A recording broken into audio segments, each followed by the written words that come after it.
Hello my dear parents, it's me Momsy. നമ്മളെല്ലാവരും നമ്മളുടെ മക്കളുടെ സന്തോഷവും വിജയവും ആഗ്രഹിക്കുന്നവരാണല്ലേ. ജസ്റ്റ് നിങ്ങളൊന്ന് ആലോചിച്ച് നോക്കൂ. നിങ്ങളുടെ കുഞ്ഞ് അതികഠിനമായി പരിശ്രമിച്ച് ഒരു ചിത്രം വരച്ചോ അല്ലെങ്കിൽ ഒരു വാക്ക് എഴുതിയോ നിങ്ങളുടെ അടുത്ത് കൊണ്ടുവരികയാണ് എന്ന് കരുതുക. അപ്പോൾ നിങ്ങൾ ആദ്യം എന്താണ് അവരോട് പറയുക? സാധാരണയായിട്ട് നമ്മൾ പറയുക വളരെ നന്നായിട്ടുണ്ട് എന്നായിരിക്കും. അതൊരു നല്ല കാര്യമാണ്. എന്നാൽ ചില സമയത്ത് നമ്മൾ അറിയാതെ തന്നെ കുട്ടികളുടെ ശ്രദ്ധ മാർക്കുകളിലേക്കോ അല്ലെങ്കിൽ അവരുടെ റിസൾട്ടിലേക്കോ മാത്രം ഫോക്കസ് ചെയ്യാറുണ്ട്.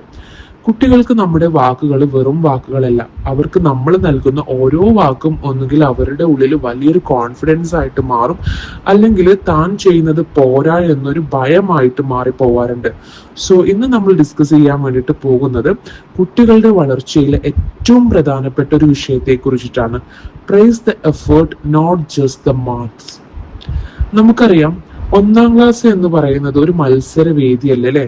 അതൊരു ലേണിംഗ് സ്റ്റേജ് ആണ്. 1ാം ക്ലാസ് എന്നത് കുട്ടികൾ അക്ഷരങ്ങളോടും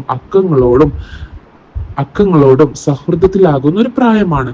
ഇവിടെ അവര് മിസ്റ്റേക്സ് വരുത്തുന്നത് വളരെ സ്വാഭാവികമാണ്.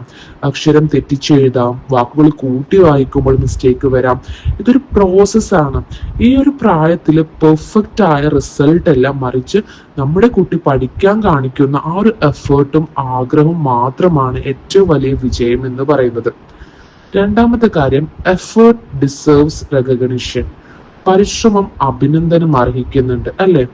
ഒരു കുട്ടി 10 മിനിറ്റ് കഷ്ടപ്പെട്ട് ഒരു പേജ് എഴുതിയാൽ ആ പേജിലെ അക്ഷരങ്ങളുടെ ഭംഗിയല്ല നമ്മൾ നോക്കേണ്ടത്, മറിച്ച് ആ 10 മിനിറ്റ് അവൻ എഴുതാൻ കാണിച്ച ആ ഒരു ശ്രദ്ധയാണ്, അവൻ്റെ ഒരു ഫോക്കസിനെയാണ് നമ്മൾ പ്രൈസ് ചെയ്യേണ്ടത്. സോ നമ്മൾ ഇങ്ങനെ പറയാൻ ശീലിക്കണം മക്കളോട്.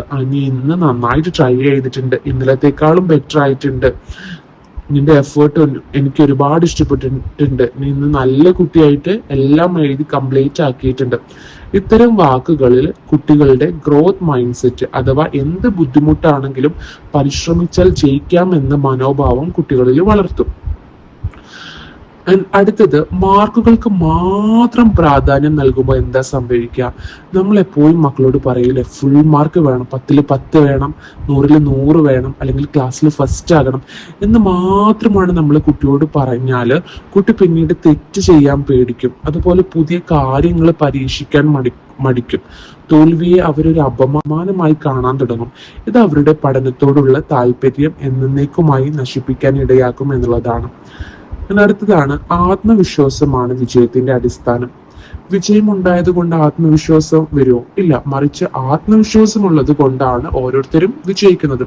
എനിക്ക് ചെയ്യാൻ കഴിയും എന്നൊരു ഉറച്ച വിശ്വാസം ഒരു കുട്ടിയുടെ മനസ്സിലുണ്ടെങ്കിൽ അവനെ ലോകത്ത് ആർക്കും തടയാനാകില്ല. ആ ഒരു കോൺഫിഡൻസ് വളർത്തിയെടുക്കേണ്ടത് നമ്മുടെ ഉത്തരവാദിത്തമാണ്. അതുപോലെ തന്നെ സെലിബ്രേറ്റ് സ്മോൾ വിൻസ്. വലിയ വലിയ നേട്ടങ്ങൾക്കായി കാത്തു നിൽക്കാതെ മക്കളിലെ ചെറിയ വിജയങ്ങളൊക്കെ നമ്മൾ ആഘോഷിക്കുക.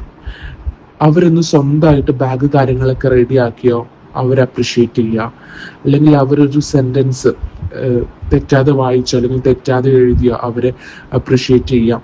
ഈ ഒരു ചെറിയ അപ്രിസിയേഷൻ എന്ന് പറയുന്നത് അവരുടെ കോൺഫിഡൻസിന്റെ അടിത്തറയാണ്. സോ ഡിയർ പാരൻസ്, 1ാം ക്ലാസ്സിൽ നമ്മുടെ ചെറിയ മക്കൾ, നമ്മുടെ കുട്ടികൾക്ക് വേണ്ടത് നിരന്തരമായിട്ടുള്ള ക്രിറ്റിസൈസിങ് അല്ല, മറിച്ച് എൻകറേജ്മെന്റ് ആണ്. മാർക്കുകൾ തീർച്ചയായും പ്രധാനമാണ്, പക്ഷെ അതിനേക്കാൾ പ്രധാനമാണ് നമ്മുടെ കുട്ടിയുടെ കോൺഫിഡൻസ് എന്ന് പറയുന്നത്. കാരണം കോൺഫിഡൻസ് ഉള്ളൊരു കുട്ടി ലൈഫ് ലോങ് മുഴുവൻ പഠിച്ചുകൊണ്ടേയിരിക്കും. എന്നാൽ പേടിയുള്ള കുട്ടി ഒരു കുട്ടി ഒരു ഘട്ടത്തിൽ പരിശ്രമിക്കാൻ തന്നെ അവര് സ്റ്റക്കായി പോകും. അവർക്ക് സ്റ്റാർട്ട് ചെയ്യാൻ പേടിയായിരിക്കും. അതുകൊണ്ട് ഇന്നു മുതൽ നമുക്ക് മാർക്കുകൾക്ക് അപ്പുറം നമ്മുടെ കുഞ്ഞിന്റെ എഫേർട്ടിനെയും നമ്മൾ കണ്ടറിയണം. നമുക്ക് അവരുടെ കൂടെ നിന്ന് അവരെ സപ്പോർട്ട് ചെയ്യാൻ പറ്റണം.